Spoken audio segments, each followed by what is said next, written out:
Buli muntu yenna ataweredde kkaadi ya NUP ali mu kugamba abalonzi be bamusabye ajje yeesimbewo independent.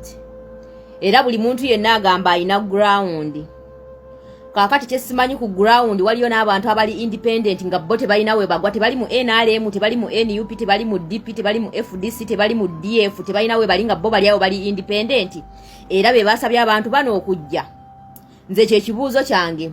Buli muntu yenna agwa mu kamyufu ka NUP aja independent era alaga nti alina ground. Era abantu be bamugambye ajje yeesimbewo, era abalonzi be bamutumya ajje yeesimbewo. Kaakati nze neebuuza, mu ggwanga Uganda kye mwagala okuŋŋamba ku mbeera egenda mu maaso mu ggwanga Uganda, waliyo abantu abali independent nga bo tebalina we bagwa. Ng'era abantu abo abali independent be bagenda okulonda ba independent bannaabwe nabo batalina kibiina kye baliiningako. Kati awo kitegeeza ffe abalonzi ffe tuyina obuzibu, ffe tutamanyi kye twagala. Abalonzi ffe tuyina obuzibu, ffe tutamanyi kye twagala. Yesaba bannayuganda muzuukuke mumanye kye mwagala ekituufu kyeki. Muve mu bukodyo bwa bannabyabufuzi. Muve mu bantu abali mu kwenoonyeza ebyabwe abataagala kuyimirira ku mulamwa gumu. Ffenna ekyamazima tumanyi bulungi nnyo muntu ki ali mu ggwanga Uganda akutta omumuli ffenna bannayuganda we tutunudde. Bw'ovaayo n'omujeemera, n'ojeemera ebiragiro bya revolution, n'ojeemera amateeka ga revolution, kitegeeza ofuuse kaasa, kitegeeza gwe ofuuse lebo, ofuuse muyeekera, ogenda kutandika kuyeekera revolution. Kati tolina bw'oyinza kuŋŋamba nti ovaayo n'ogamba nti ate okyayagala omuntu akulembera revolution, naye nga revolution nga yo bye yasazeewo gwe tobigondedde era tobigoberedde. Era n'osigala ng'okyawuddisa bannayuganda nti oyagala kutuusa buyinza bwa ggwanga Uganda, embeera embi eri mu ggwanga Uganda ekutamye, naye ng'abantu abakoowu era abatamiddwa embeera embi eri mu bufuzi obuliko be bali mu kwegayirira ojje weesimbewo independent nga tolina yadde akugambako gw'okola bibyo. Era omuntu yenna analonda omuntu ali independent naawe obeere mu bwongo obwo ng'oliko nkushuwa nti omuntu ono agenda kutuusa endowooza yange, agenda gituusaawa nga talina yadde ne waagwa. Agenda gituusa oyo alina ndowooza yenga yo omuntu ya bwannamunigina talina waagwa, agenda gituusa luddawa. Agenda gituusa luddawa. Buli muntu yenna complaining nti alina ground, kitegeeza ffe abantu bannayuganda nga ffe abantu ffe kizibu, ffe tuyinike ekikyamu ku mutwe kubanga ffe tuwa abantu bano eddembe, ffe tusudiye abantu bano. Kitegeeza ffe bannayuganda nga ffe abantu ffe tutamanyi kye twagala, nga tulaba nti omuntu omu ye bw'agenda mu kanso oba n'agenda mu parliament, ebizibu byaffe bijja kuba biwedde, awo tugenda kukoma okwebaka ku seminti emulago. Ne mwerabira nti abantu bano be bakozesa ababa bamaze okuyita mu vetting committee ya NUP ne bagwa, essente ezaali batwalidde ebitanda emulago ze bakwata ne bawa abantu bano ne bajja ne batandika okwesimbawo independent, ssente ezigenda obbakubira campaign bagenda zijja luddawa kubanga ekibiina baba kufuna kkaadi, ekibiina kye kyali bafacilitatinze ne bakuba campaign. Ssente zammwe bannayuganda zaali batwalidde eddagala emulago wali ze bakwata ne bawa abantu bano, kyokka mmwe ate ne mutandika okusuddiya abantu bano, naye nga n'okuyitamu kw'abantu bano tekuyina makulu gye muli, tekuyina kye kugenda kubagasa nga mmwe bannayuganda. Bannayuganda tukyali basamaavu. Bannayuganda tetunnamanya kiki kituufu kye tuwagala. Amawulire gonna gakyuse gali ku NUP.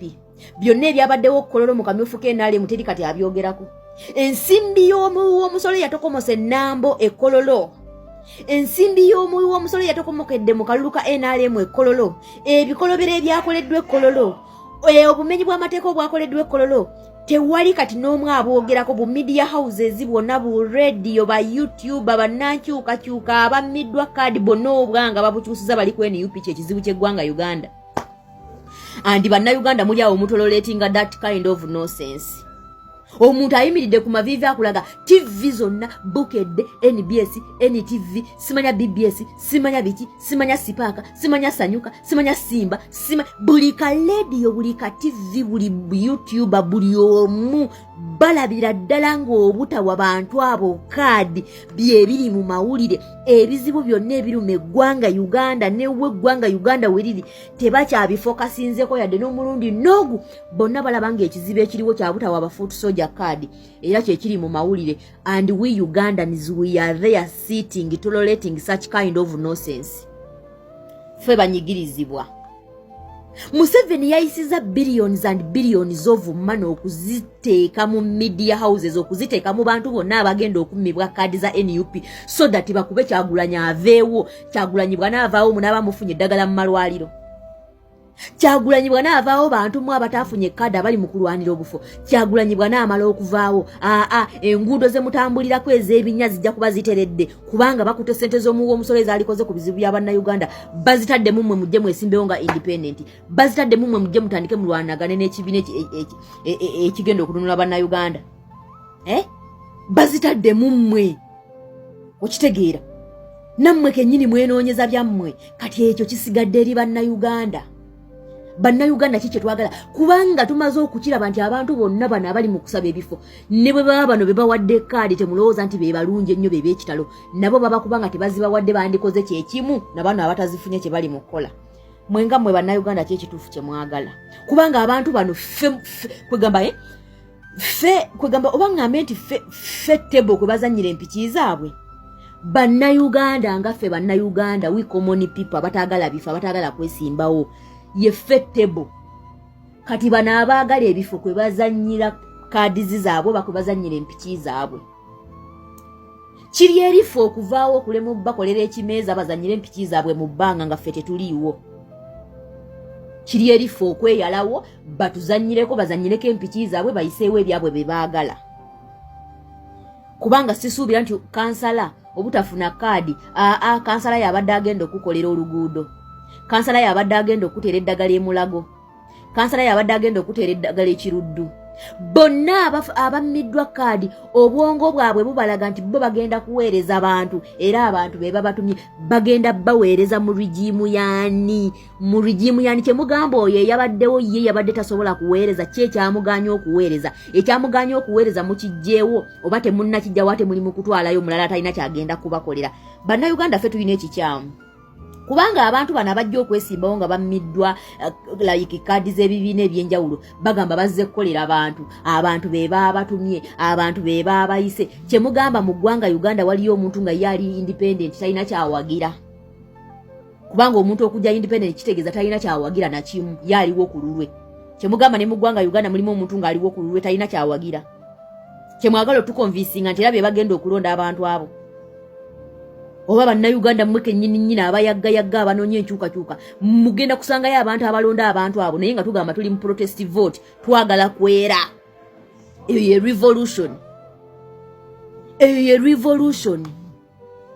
Oba mukitegeera ekintu ekyo bannayuganda ffe tuliko ekikyamu kubanga tukkiriza nnyo abantu bano okutumanyira n'okutujoganga n'okutulowooza nti ffe tetumanyi kituufu kye twagala. Tukaabya kajanja batulaga nti tukaabya kajanja era bwe okujja independent bali ready okusaavinga mu gavumenti eno eriko mwe musigale nga mubonaabona aziro zibo bafunye ebifo batandise kweriira musimbi kubanga kyekigendererwa kyabwe. Okitegeera omuntu yenna bw'ava ku mateeka ga revolution aba akyayagala kyaba akyakugamba kiggwe nga ggwe revolutionalist ayagala enkyukakyuka gwe omuntu ayagala enkyukakyuka. Omuntu bw'ava ku mateeka agafuga enkyukakyuka aba akyakugamba kinaawe n'okikkiriza mu bwongo obwo. Bannayuganda ffe tuliko ekizibu ffe tutannamanya kituufu kye twagala ate bakyatuzannyira nnyo ku bongo. Museveni magye poliisi biki bitongole byakwerinda bannabyabufuzi buli omu yenna alemereddwa. Ffe tebo kwe bazannyira emizannyo gyabwe. Ffe tebo kwe bazannyira empiki zaabwe. Bannayuganda ffe tebo mitwe gyaffe ye tebo buli omu agizannyiramu bw'ati nga bw'ayagala buli omu akasukamu gasiyawe. Kiri eriggwa okusengejja okusunsula gasiyo yakuyingira mu bongo otegeere ekituufu naawe olabe. Buli kimu kyonna mu ggwanga Uganda kifokasinze ku NUP balabira nga NUP kyekizibu. Amawulire gonna gaakyusa tebakyalina kiraga kigenda mu maaso mu ggwanga Uganda. Buli kimu kyonna kiri ku kaadi za NUP. It's as if kaadi za NUP byebizibe biri mu kuluma bannayuganda. Omanyi lwaki? Kubanga dikitator yaguliridde NUP esaanewo NUP bagikube NUP baginafuye so that yasigazaayo ng'agenda mu maaso n'ebikolwa byo. Gwe eddagala ojja kuba tolifunye mu ddwaliro ne bono gya independent n'oyo gogenda okulonda wa independent talina kyagenda kukolera kubanga naye yabaddeyo ng'ali mu kibiina nga naye ng'obuyinza tebukyuse teri kyakoleddwa. So please bannayuganda mumanye ekituufu ki kye mwagala mufokasinge tuli mu revolution tetuli mu byabufuzi tetuli mu bifo. Omuntu yenna ava ku mateeka ga revolution kitegeezo yaba afuuse lebo aba afuuse muyeekera wankyukakyuka abo Museveni yabattanga busi mu lutalo ffe tubawa n'eddembe ne bagenda ne batandika otukuba. Oba okitegeera oyo aba afuuse kaasanga mumusuula temudda ku oyo awoza ground na munagaani. bw'aba agamba ground kitegeeza agamba mmwe kubanga mmwe muli ku ground mmwe mulonda